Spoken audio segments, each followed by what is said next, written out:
I just want to welcome everyone. Today, we're going to explore how artificial intelligence has reshaped our cyber battlefield. It's not just theory, it's already happening. And it really reflects, it affects every organization that's currently in this room and pretty much every organization in the world. Some quick housekeeping. We'll take questions at the end. Wait, can you see that? Sorry, there we go. Sorry about that. Drop your questions in chat. We'll go ahead and answer them when we're done with the presentation. And stick around for a short trivia contest. We have 3 $50 Amazon gift cards on the line. And if you're hungry, we've got lunch codes that'll be dropping directly to you in Zoom chat. So this is the presentation on deepfakes and million-dollar hacks, because generative AI, as I said, has rewritten the cyber playbook. Attackers can impersonate a CEO live on a Zoom call. They can spin up a phishing site in under a minute.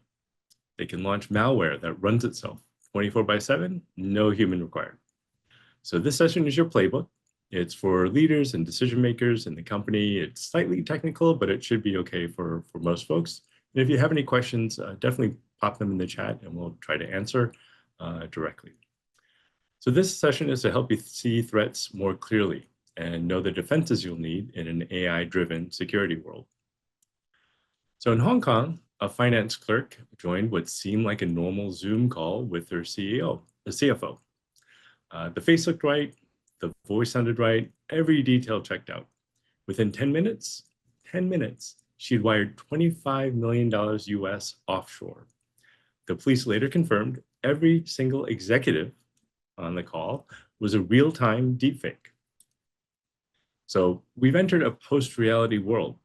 Truth and fiction are blurred, and the harder it becomes to know what's real, the easier it is for attackers to win.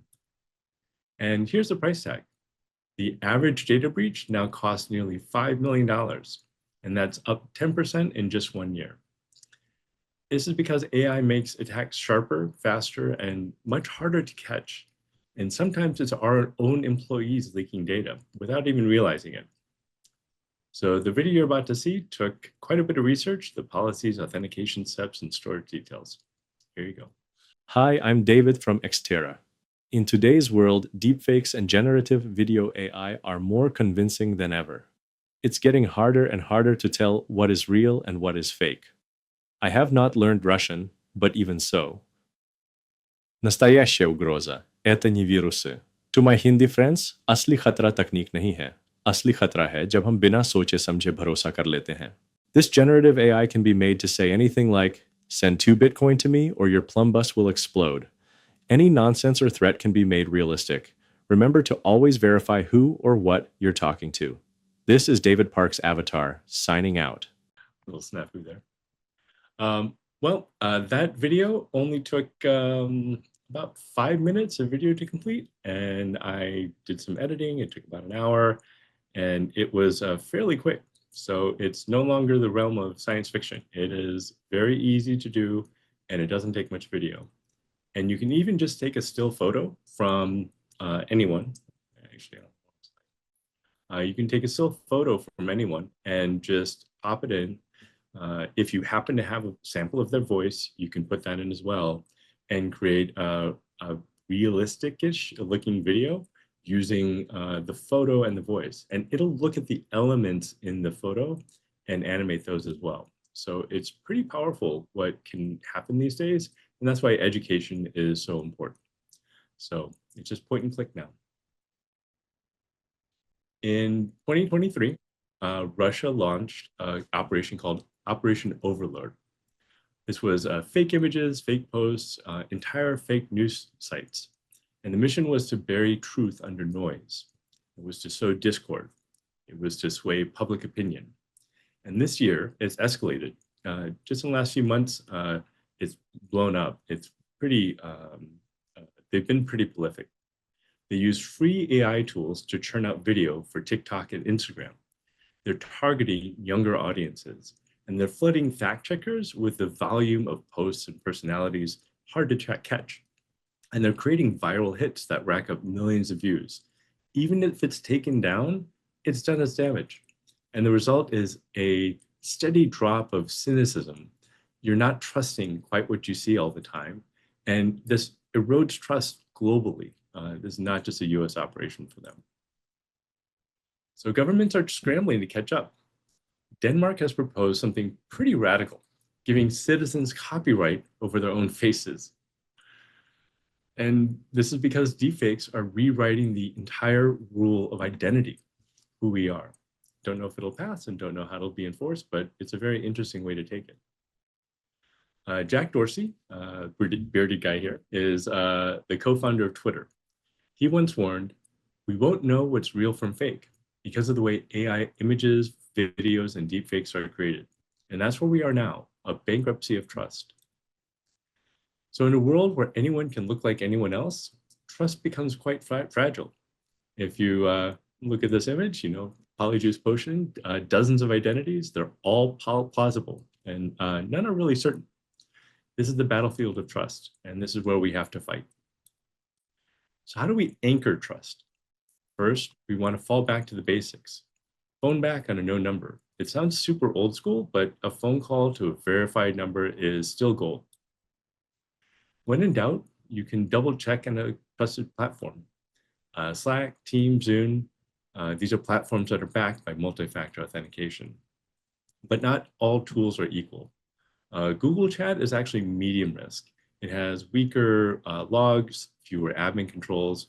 It is better than a text message, but it's not quite in the same league as Slack or Teams.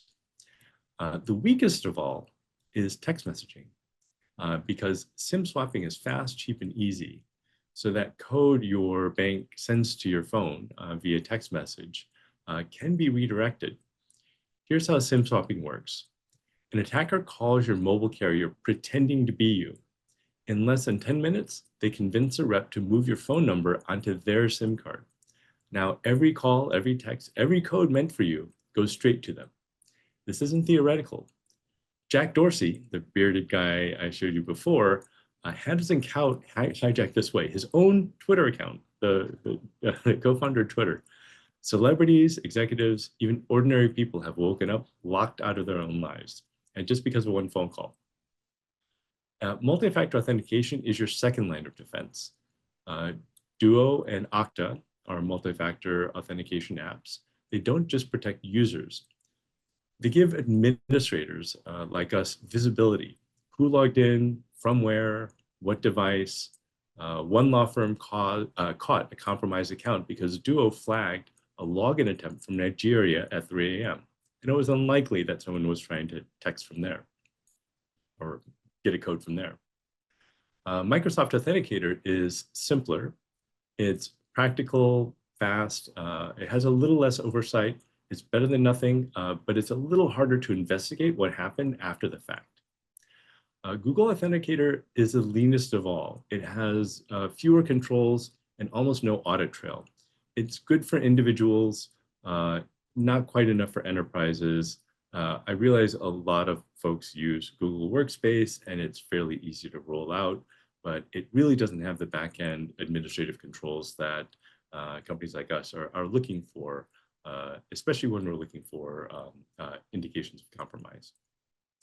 At Xera, we have another step, two-way validation.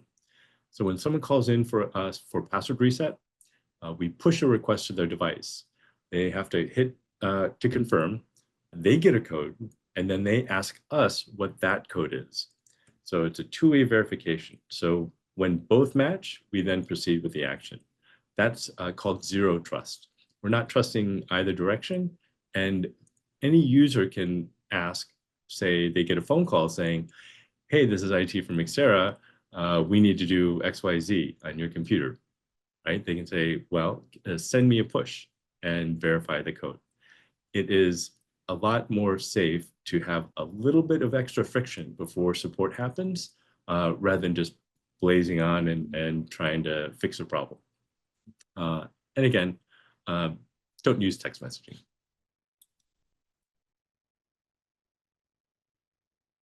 So here's a comparison. Some tools really are user-based. Others empower administrators to protect the users.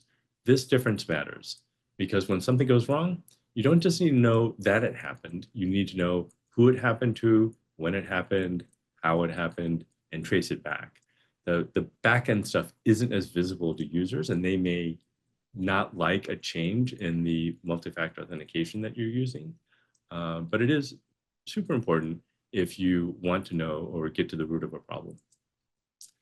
And here's a tip that applies outside the office. Hackers are cloning voices, calling parents and grandparents, pretending to be loved ones in trouble. One simple defense, a family secret. It's a code word that only your secret knows, your circle knows. And it doesn't have to be high tech. It could be pineapple pizza or grandma's kimchi or even flamingo. The point isn't what the word is, it's that AI can't fake it because sometimes the best defense is just human, right? And this is the part that most leaders miss. AI isn't just an external threat. It is already inside your company, whether you've sanctioned it or not. Employees are using AI tools to work faster because tasks that once took 4 hours, it only takes 4 minutes now. We call this shadow AI. It's unsanctioned use, hidden adoption of tools. And this is, I believe, the biggest security risk you don't see coming. Because in going after speed, employees can be taking sensitive data and leaking it to the world. It creates compliance gaps and it opens backdoors you don't even know exist. The riskiest AI in your company isn't the one outside. It's probably the one already in your employees' hands. So you'll hear more about shadow AI in this clip I'm about to play. As you watch, think about whether or not this could already be happening. Oh, all right, well, we won't watch the clip, but it goes over shadow AI and kind of the risk of what's happening. I'll go over those in a little bit more detail here. So we're thinking data leakage, right? So you've got sensitive files, employers are pasting those into AI tools that could be stored and reused and used for training from the AI platform, especially if the employee is using one of those free AI capabilities. This leads to compliance gaps. So regulators really don't care if the employer was just testing an AI. There's also a problem with hallucinations. So quality, reliability, AI confidently invents facts. This isn't hypothetical. In 2023, talking about data leakage, employees at Samsung copied confidential source code into ChatGPT because they wanted to debug it faster. Makes sense. The AI tool kept that data. So ChatGPT kept that data and used it for learning about Samsung. So this was outside Samsung's control. Once they realized the leak, Samsung had to restrict AI use company-wide. Anyone after they had posted that data into ChatGPT could query, what is Samsung's source code for XYZ? And since it knew the answer, it would give the answer. So it's really the shadow AI problem in a nutshell. You trade speed for security and you trade compliance for productivity. And the cost can be catastrophic. So it isn't just a shortcut, it is a security breach waiting to happen. And I mentioned hallucinations before. AI does confidently create wild scenarios. It is something we found out in our AI task force here at Xterra. We had a group of folks that had the tools that were authorized. We had our own private tenant, and people were using it for everyday, day-to-day work. We all realized fairly quickly how fast AI hallucinates. It really wants to give you an answer, not always the correct one. So the reality is about 55% of employees are already using unapproved AI at work, and nearly half admit to using banned tools. So you can lock the company laptop, but you can't lock down the phone in their pocket. So the answer isn't just no, don't use that. It's education, it's policy, it's explaining why. The takeaway is that you can't really stop shadow AI because you just drive it underground, right? It's hard to monitor employees 24/7 all the time. By the way, this is straight from Salesforce calculator. So if you're interested in how this works, going over this way, you can check your industry and see how many how many folks are by the percentage are using ban tools at work. So policies and training are really the only way to keep shadow AI above the ground. Because as I said, if you say no, employees will still use it. They'll just hide it.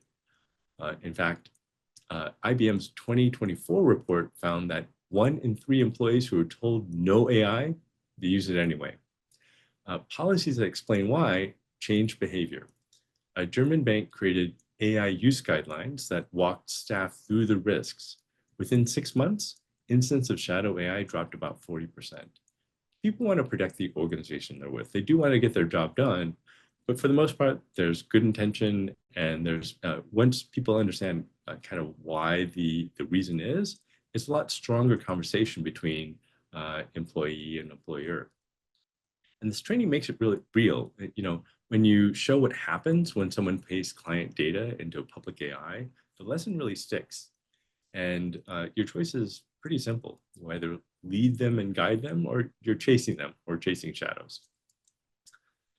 If you deploy something that doesn't work, that hallucinates, that discriminates, that isn't transparent, where decisions can't be explained, then you are going to very rapidly erode the trust at best, right, of your clients.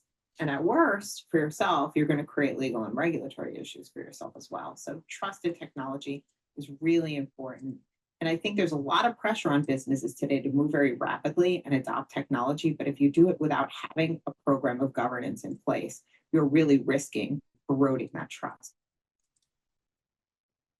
We say this all the time in security awareness training for phishing and all of that.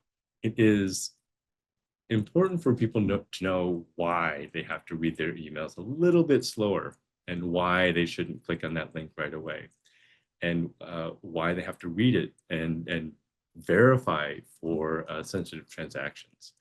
If you just say, don't click on anything unknown, that only goes so far, right? So prohibition versus training, there's a big difference.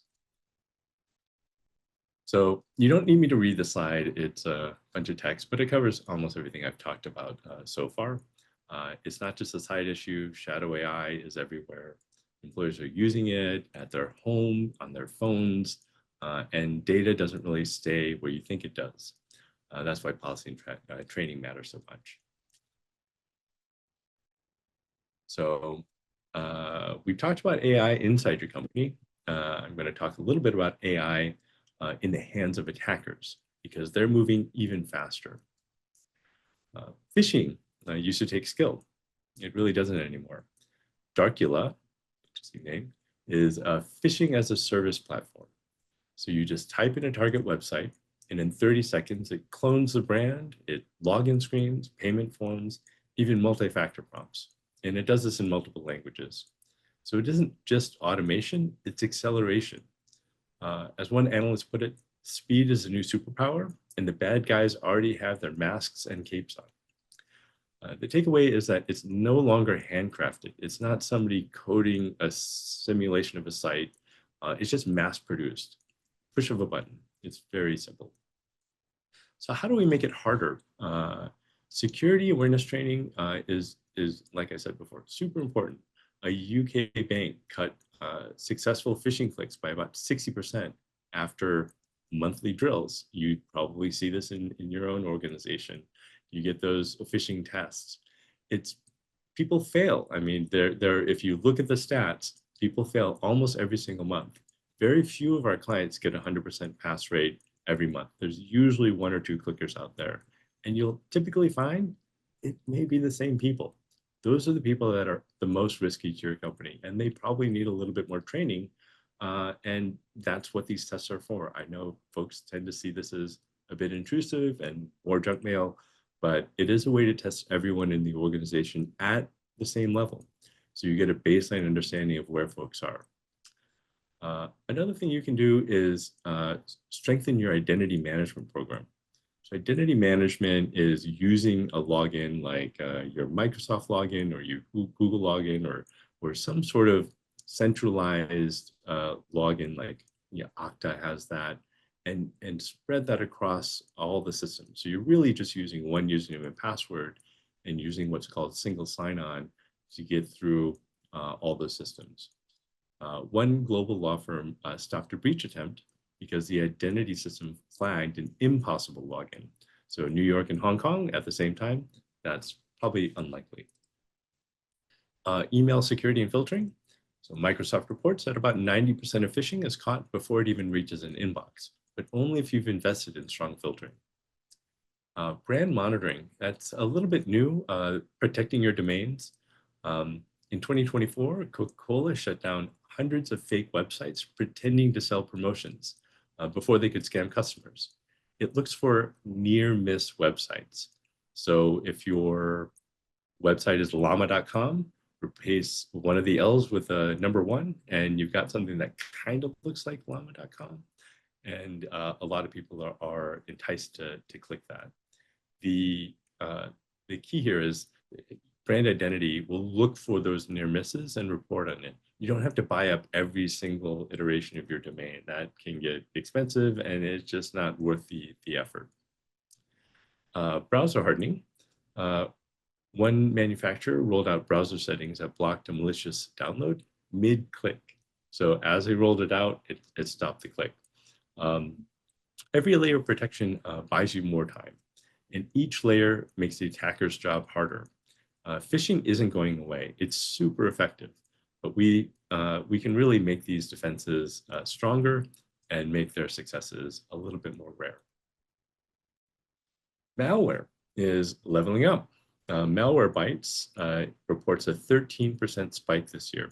It's driven by what's called agentic AI. Agentic AI doesn't wait for instructions. It is autonomous. You'll probably be hearing a lot more about it. It's the idea that AI can be your personal assistant. You give it your parameters, like I want to fly to Boston over the next week for a ticket no more than $300, right? That'd be a pretty cheap East Coast trip. So agentic AI is the idea that it'll look for that plane ticket. It'll search all the sites. It'll check for coupons. It'll do this on its own, and it doesn't have to sleep. And once it finds that golden ticket, it'll let you know. Agentic AI isn't quite at this point yet, but in the near future, you'll be able to give it your credit card and it can just buy it for you when it's available. It's probably not a great thing if you're the type that likes to buy concert tickets and there's a promotion, they're limited release type of things. We're just going to see a lot of bots trying to click on the same thing.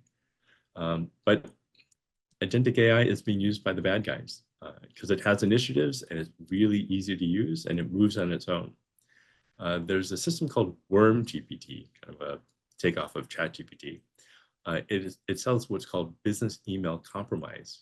So business email compromise is when somebody takes over your email address or gets into your email system and uses it for their own purposes.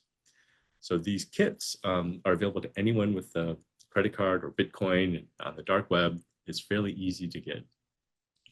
And a couple of years ago, security researchers found folks using Worm GPT to mimic Microsoft 365 login flows, and whole companies fell for it. So the new reality is autonomous malware. It's hands-free, self-directed. The attacker hits go, and the malware does the rest. So the bad guys have found the easy button, and it's powered by AI. I don't know if anyone's old enough to remember the old Staples easy button. They're shipping them everywhere. So you hit the button, and it just went, that was easy. Yeah, old-timey stuff. So how do we fight autonomous malware? AI enhanced endpoint detection. So you can use AI for both attack and defense. Last year, CrowdStrike stopped a breach at a healthcare system because its AI spotted a never before seen process.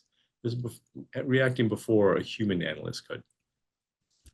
So a SIM is a security incident and event management system.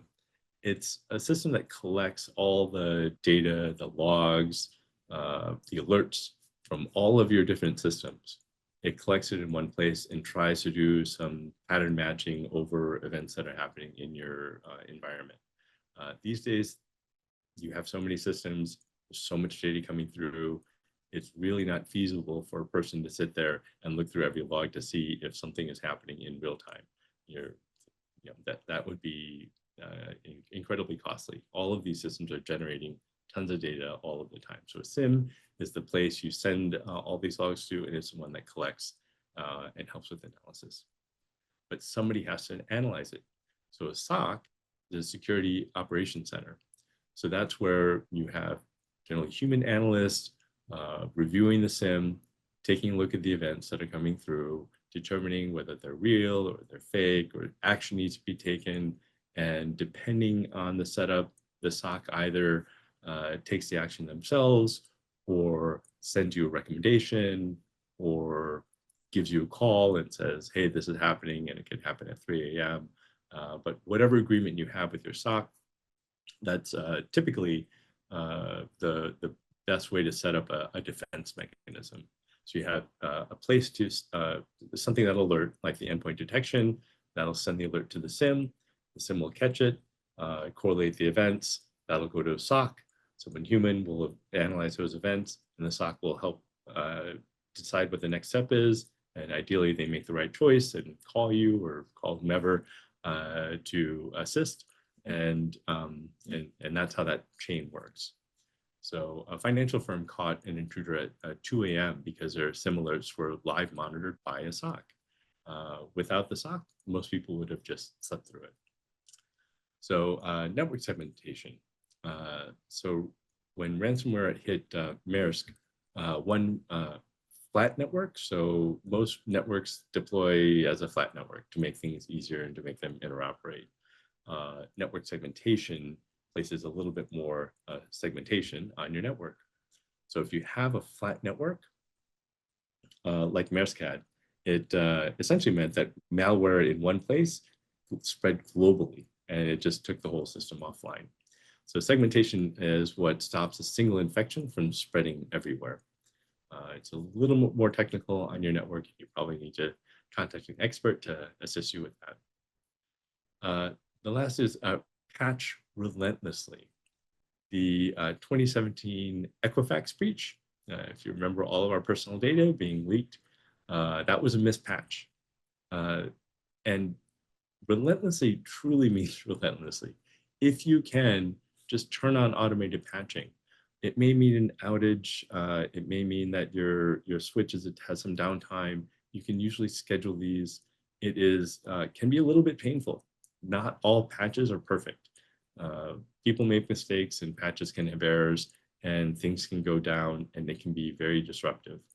But I guarantee you that occasional planned outages on a maintenance schedule and occasional unplanned outages due to a bad patch and all that are probably better than actually getting malware in your system. Because of all this autonomous action and how fast things are spreading, if you don't have something like that in place, the bad guys are going to be able to just load up and fire, and the scattershot happens pretty quickly. So it really doesn't take much time from a vulnerability being announced to someone attacking. That's why it's called a 0 day. It takes 0 time for people to figure out how to exploit that issue. So if attackers are using automation, the defenders have to as well. It really isn't optional. It's survival at this point. And there's an odd one called prompt injection. This is when an attacker hides secret instructions inside data. So it tricks your AI into working for them. It looks normal to the users. Behind the scenes, the AI is rewriting documents, changing PDFs, changing Word files to fit what they're looking for. And it can change code itself. So coders can have bad code inserted into their product. In 2023, researchers showed that they could inject hidden text into a PDF resume. And when an AI recruiter read it, the AI quietly altered the candidate rankings. So they influenced the AI in a way that's really hard to see. So the system was compromised and no one noticed. And that's the danger. Prompt injection exploits our trust in AI. Not that you should just trust it all the way, but even when you trust your inputs and how your setup works, it hides in plain sight. And so you have to trust the inputs into your system. Know what's going in, know how it's going in, and prompt injection is essentially what turns your AI from a trusted advisor into an insider threat. So how do we defend that? This is a complex one.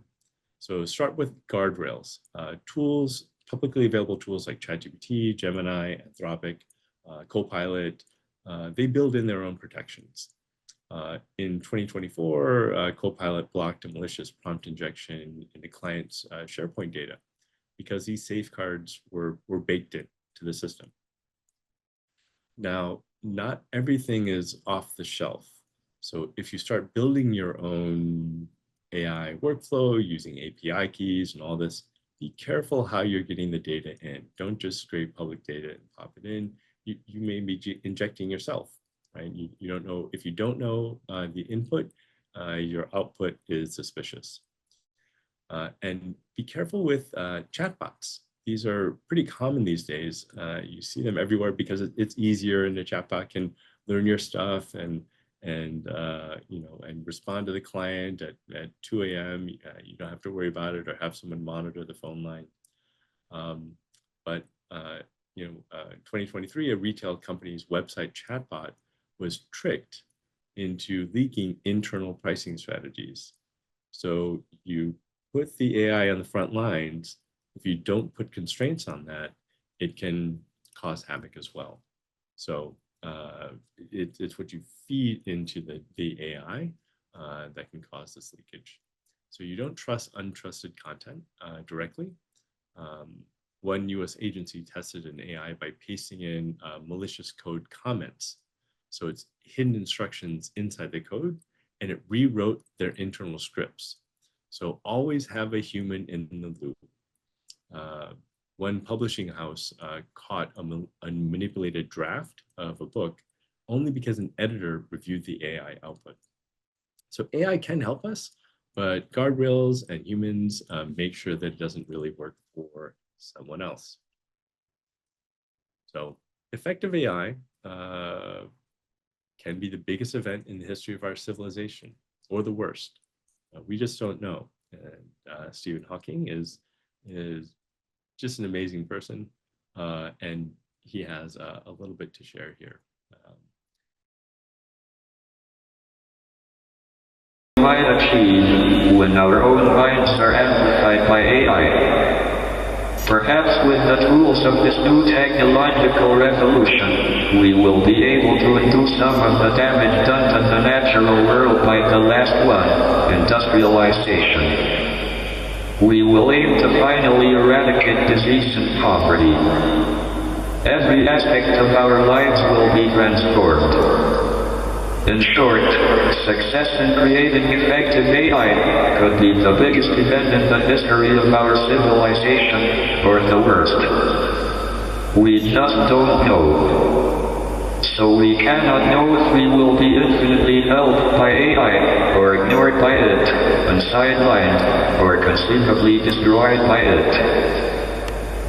Unless we learn how to prepare for and avoid the potential risks, AI could be the worst event in the history of our civilization. It brings dangers like powerful autonomous weapons or new ways for the few to oppress the many. It could bring great disruption to our economy.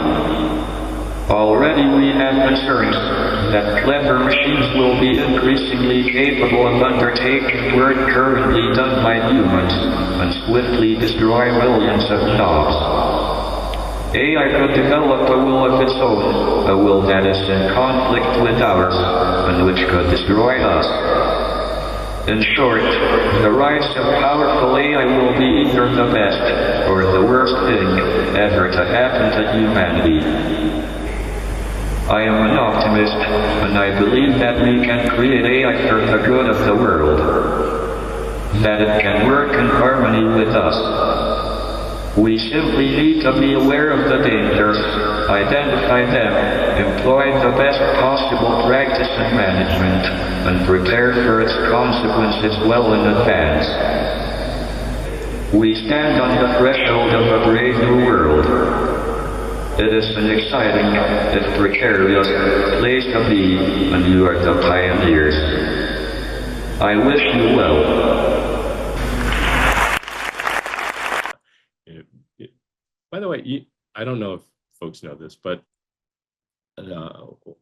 Stephen Hawking was offered to get a more natural voice for his voice synthesizer. He had plenty of opportunity to do so, but he felt like that the voice that he had was his voice, and he didn't want to change it. He felt that it was unique, and it really is. If you hear a clip of Stephen Hawking without looking, you always know who it is. So I thought that was a little interesting bit of trivia. So that's the presentation. And now we want to test what we learned and make it stick. So here's your opportunity for that $50 gift card. So we have 3 questions. It'll be 1 winner per answer. And the first correct answer in Zoom chat, so get your chat windows open, will win the $50 Amazon gift card. So good luck. Let's see how this goes. All right. Question 1. What AI generated media is the most used in impersonation attacks?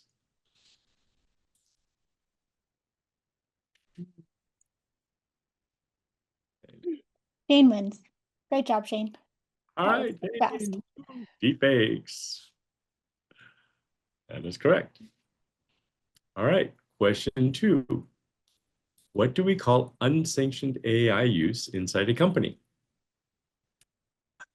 And that was fast. Correct. Shadow AI.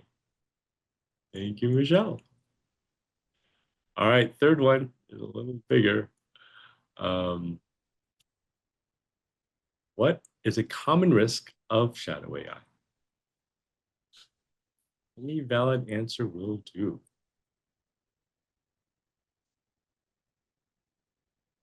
Ooh. Let me see. Who is Shane? You can't win twice. But thanks for answering. That was correct. A risk of shadow AI. Oh, I think that is. Mitzi got it. Right? Ricky? Yeah, great job, Mitzi. Yes. Yeah, that was it. So we have data leakage, company and/or regulatory violations, hallucinations, reliability issues, reputational damage. Any valid answer there. Education is the best way to deal with this one. So now it's your turn. What questions do you have in your mind? I saw a lot of chat going through. So Ricky, maybe you can assist here, and I'll do my best to answer. And if I can't, a lot of this is super new, even for me. Can't answer, we will get back to you on that. We'll try to send everyone a summary. One great question was, how do I make sure that sensitive data isn't at risk on my personal device? On your personal device? Well, in that case, don't put it into AI. I mean, it won't be able to see what it doesn't know about. So in terms of data that's on your personal device, yeah, unless you have agentic AI, which this doesn't really exist yet, but I can imagine a future where agentic AI is allowed on your personal device. If you think about what Apple was trying to sell with the new Siri, I'm going to stop the share here. All right, this is a little better for me. If you recall what Apple is trying to sell in the new Siri platform with their Apple AI, they're saying that the AI on the phone will be able to check your schedule, look at the calendar, do tasks for you, understand what's going on, synthesize your emails, and all that. That is a great concept because Apple was using or plans to use the AI chip on device, which means everything stays on the personal device and doesn't go out to the cloud. So they were very careful about the delineation between what's happening locally versus what can be exposed to the internet. Now, the problem with that is that on device is hard to do. On device isn't as powerful as sending things to the cloud and letting these huge server farms take care of things. And so, think about where the data is being processed and how it could be leaked. So if you keep keeping everything within, in your hand and you've got the ecosystem all there, that'll be relatively safe. Same thing goes in case you want to run a large language model internally. There's a bunch of these AI tools that you can put on to a personal computer. You can feed it your own data and all of that. And if you don't have to give it internet access, you don't have to have it do web searches or be able to upload data. So you can keep things local, then do so. The danger is, and I haven't heard of anyone trying to do this yet, but the danger is if you allow something like an agentic AI or something that is more autonomous onto your system that has personal data, then and it's connected to the internet, so it's uploading that stuff to a place to get processed. Then you have to be very careful about where it's being processed, what the privacy policy is, how the data handling works, location of the processing, like if it's going out of country, also like who owns the company you're sending the data to, right? If they're owned by a US company, you have more protections. If they're owned by a Chinese company, no. You don't have as much control over that. And they can take your data and run, and you'll never know. So hopefully that's a good enough answer. That sort of ties into another question that popped up here is, can you talk a little bit about AI products who say they don't retain or use your information to train, et cetera, share? Is that true? Or is there still a concern with using those products? That's an interesting one. I haven't heard, and I'm not perfect, so I just may not have heard it. I haven't heard of anyone violating that kind of policy. It would be monumental if that happened. A lot of companies are trusting these AIs to protect and keep private what they say they're keeping private. So an ethical violation on purpose is probably unlikely. That said, I would look at the company. I mean, I would look to see what their motivations are, what they've got going for them, and be cautious. You have something like OpenAI with ChatGPT. They're desperately looking to keep their market share. They're first runner out. They've done very well, and they're definitely in a place where if they lose their lead, they're a danger. They really have no other products. The other companies, we've got Microsoft. Microsoft has kind of a love-hate relationship with OpenAI now, but Microsoft has a vested interest in keeping private things private as well. I mean, they process a considerable amount of email of many companies. And if it was found that they were violating that trust boundary, just with their AI, then that would be destructive to their business as well. I can't say really what other companies are doing. I mean, but most companies have a vested interest in keeping private things private. So hopefully it stays that way. And yeah, I'll keep an ear out in case I hear of anything. Mm. Here, Glenn. We hear a lot about AI power consumption. Do you foresee an increase in overall cloud costs to accommodate? That's interesting. That is interesting. Absolutely. I mean, the building now is pretty crazy, and there was an executive order on AI. It was Biden's executive order on AI, it had some environmental, protections, I believe, baked into it. Almost all, no, not almost, all environmental focused protections have been removed by the new Trump executive AI order. So I think the idea is America has to stay number one in terms of AI.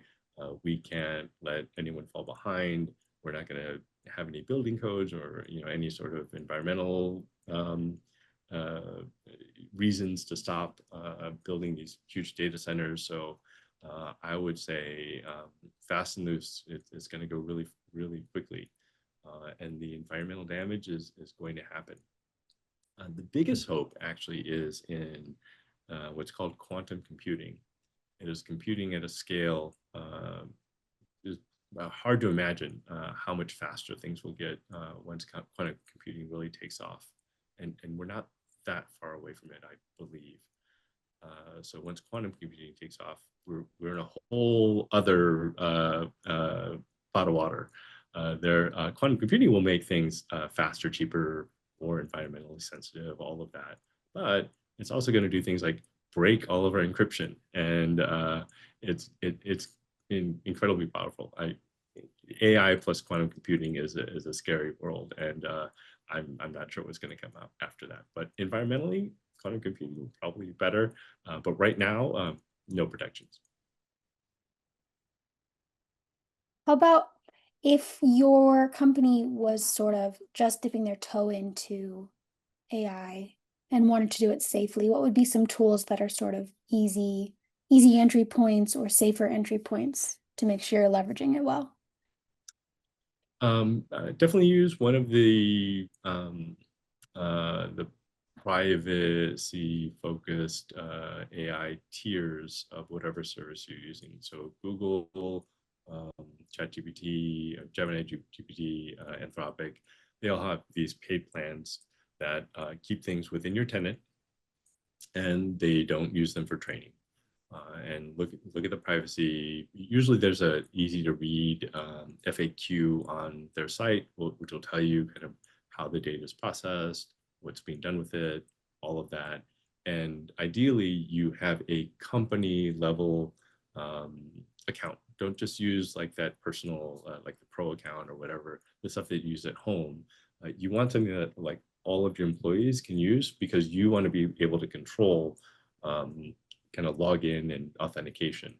So if you've got that centralized, like you've got the admin control, you can assign or revoke licenses as you wish, and you can enforce multi-factor authentication. That is key. Multi-factor authentication should be everywhere, but multi-factor authentication when using an AI tool really prevents someone with just a username and password getting in, because username and password is, as we know, super easy to get. So yeah, try one of the Teams account. ChatGPT for Teams is what we used. And it worked fairly well. I mean, it worked very well, actually. Our task force did an amazing job internally, and I learned a ton about AI and just kind of day-to-day usage. And the team definitely picked up a lot more than we would have had we just casually poked around in it. So try I'm going to expound a little bit on what we did. I've heard big, long plans of AI adoption for small businesses is unfeasible. It's going to move faster than you can move. So the thing you're trying out now is not going to be the thing you're trying out a year from now. So if you're going to try things out, keep things in short time frames. Like figure out the easy wins. Task your folks with like what one process can you speed up using AI? See if they can measure it. Like this task took me 4 hours.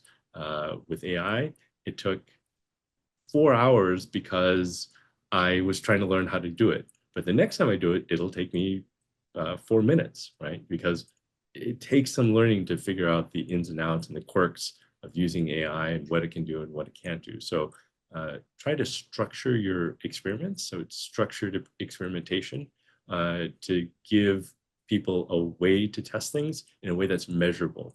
So measure the timing, figure out the efficiency, we are now doing things that we would never have thought of doing. We just like, I'm not going to take on that task. That'll take too long. But now it's possible. So it's not just being more efficient with the tasks that you are already doing. It is being able to do tasks that you would never have thought of doing. So it's a very interesting way to approach it. Do you see a trend of enterprises bringing AI computing into their organization rather than hosted? Oh yeah, a lot. Enterprises, typically have the time and money and horsepower to do it, and that's why, you're seeing these crazy figures like Meta spending. It's an insane amount for AI engineers. I mean, a lot of companies are building their own AIs. There's a bunch of large language models out there that are free to use even. I've got one of the Mac studios with the AI chip, and been able to run a large language model internally on device with no connection to the internet. And what's nice is I can feed it the documents, and it's all local to this one device. It really can't go anywhere. So it's all contained. So if I can do a little testing, large enterprise, that's absolutely possible. They can keep it on their own system. One more here. If your intention is to protect yourself from the risk from using AI and on your personal device specifically, or in your family's devices, with phones and laptops and everything, moving to having required AI on them, how do you separate, like as things are built in? You touched on it a little bit with the iPhone Siri connection. Or is that just the new world we're in? It is in everything, whether you know it or not now. Every company is jumping on this. We're in San Francisco. You're in the Bay Area, right?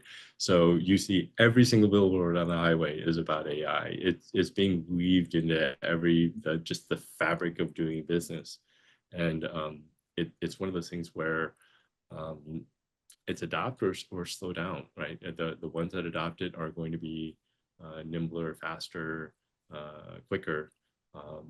But sometimes speed kills, so be careful how fast you go and where you're going with it, because it's fairly easy to swerve into a wall. So be cautious, but test and experiment. Like take a look at the things. It's hard. I'm not going to say it's almost impossible to avoid, and it's going to get worse. I think we were doing a client presentation even just 2 years ago, and we mentioned, oh yeah, AI is going to be in lots of stuff, and now it's like AI is in pretty much everything. So hard to avoid.